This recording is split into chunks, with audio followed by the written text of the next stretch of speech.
Salam sejahtera untuk kita semua. Perkenalkan, nama saya Stromanius Kemto. Baik, di sini saya akan mempresentasikan atau menyampaikan hasil tugas atau hasil analisis kasus yang saya dapatkan. Temanya itu berkaitan dengan hukum acara perselisihan pemilihan umum. Judul kasusnya, Mahkamah Konstitusi menolak gugatan sengketa pemilihan kepala daerah Kabupaten Manggarai Barat. Baik, saya akan sedikit menceritakan atau menggambarkan secara ringkas deskripsi kasusnya, di mana Mahkamah Konstitusi tidak dapat menerima permohonan perselisihan hasil pemilu Bupati Kabupaten Manggarai Barat tahun 2024 yang dimohonkan oleh pasangan calon nomor urut 1, yaitu Christo Mario Y. Pranda dan Ricardus Tata Sontan. Ini berdasarkan putusan nomor 65/PHPU.BUP strep 23/2025. Jadi dalam pertimbangan yang dibacakan itu, MK menyatakan bahwa permohonan pemohon diajukan melewati tenggang waktu pengajuan permohonan yang telah ditentukan dalam Undang-Undang Nomor 10 Tahun 2016 dan Peraturan Mahkamah Konstitusi Nomor 3 Tahun 2024.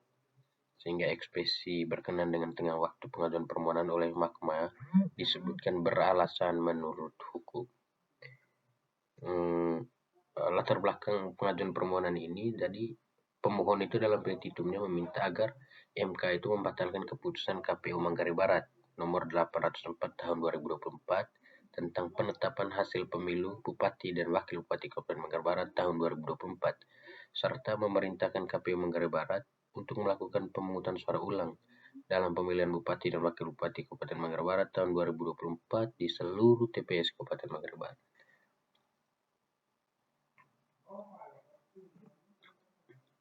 Baik, lanjut di pendahuluan. Jadi dalam pertimbangan majelis hukum yang dibacakan oleh MK itu disebutkan bahwa pengajuan permohonan yang diajukan oleh pasangan calon nomor urut 1 ini, dalam hal ini yaitu Mario Pranda dan Ricard, melewati tenggang waktu pengajuan permohonan. Dasar hukumnya yang pertama itu adalah Undang-Undang Nomor 10 Tahun 2016 tentang perubahan kedua atas Undang-Undang Nomor 1 Tahun 2015 tentang penetapan peraturan pemerintah wali kota menjadi undang-undang,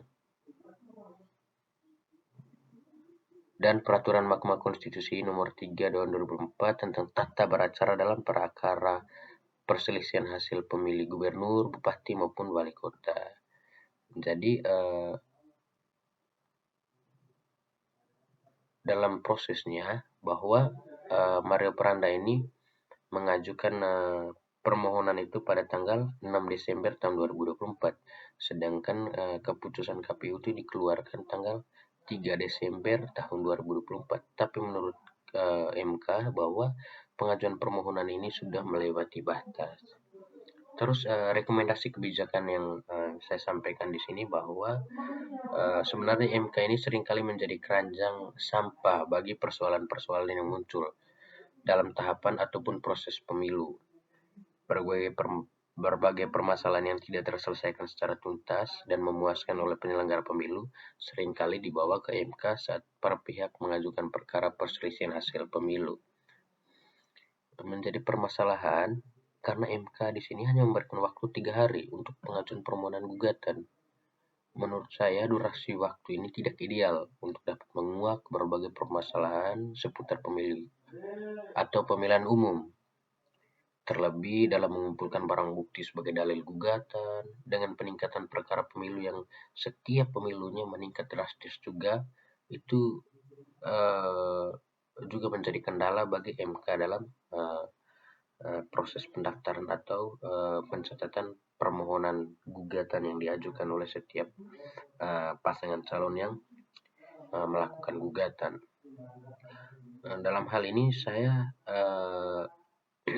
merekomendasikan kebijakan bahwa MK perlu melakukan terobosan dan progresivitas sejauh masih dalam rambu-rambu konstitusi dalam rangka mencapai tujuan perselisihan hasil pemilu, yaitu memastikan konstitusional pemilu ini tetap berjalan dengan baik. Bukan tidak mungkin ketentuan 3 hari itu menghambat MK dalam menggali esensi praktik pemilu konstitusional dalam upaya memastikan bahwa pemilu sesuai dengan prinsip dan asas di dalam konstitusi kita.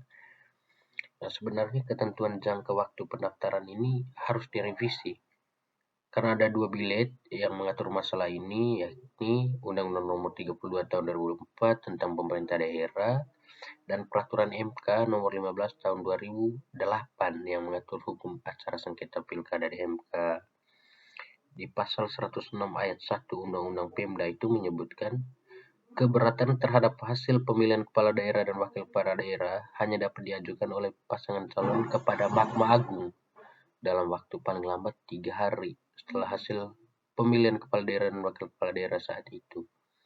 Jadi kewenangan mengadili sengketa pilkada memang masih berada di Mahkamah Agung. Tapi uniknya pasal ini tidak termasuk pasal yang direvisi dalam Undang-Undang Nomor 12 Tahun 2008 yang mengubah beberapa pasal dalam Undang-Undang Nomor 32 Tahun 2024. Jadi menurut saya batasan 3 hari tersebut sebenarnya harus direvisi karena aturan itu tadinya kan mengacu ke MA bukan ke MK. Jadi karena pendaftaran ke MA lebih mudah, untuk sengketa pilkada kabupaten atau kota itu didaftarkan ke pengadilan tinggi di masing-masing provinsi. Sebenarnya di MK juga lebih mudah karena pendaftarannya bisa dilakukan secara online. Hanya pemohon harus tetap ke kantor MK di Jakarta untuk menyerahkan berkas pemohon. Jadi ini menjadi dasar juga bagaimana keterlambatan dari pasangan calon nomor urut 1 di Kabupaten Manggarai Barat ini sehingga terlambat mengajukan permohonan gugatan. Demikian yang bisa saya jelaskan berkaitan dengan tema hukum acara perselisihan pemilihan umum. Jadi saya mohon maaf apabila dalam penyampaian presentasi atau penyampaian hasil tugas saya ini ada salah kata atau bahasa. Saya menyampaikan permohonan maaf dan terima kasih. Salam.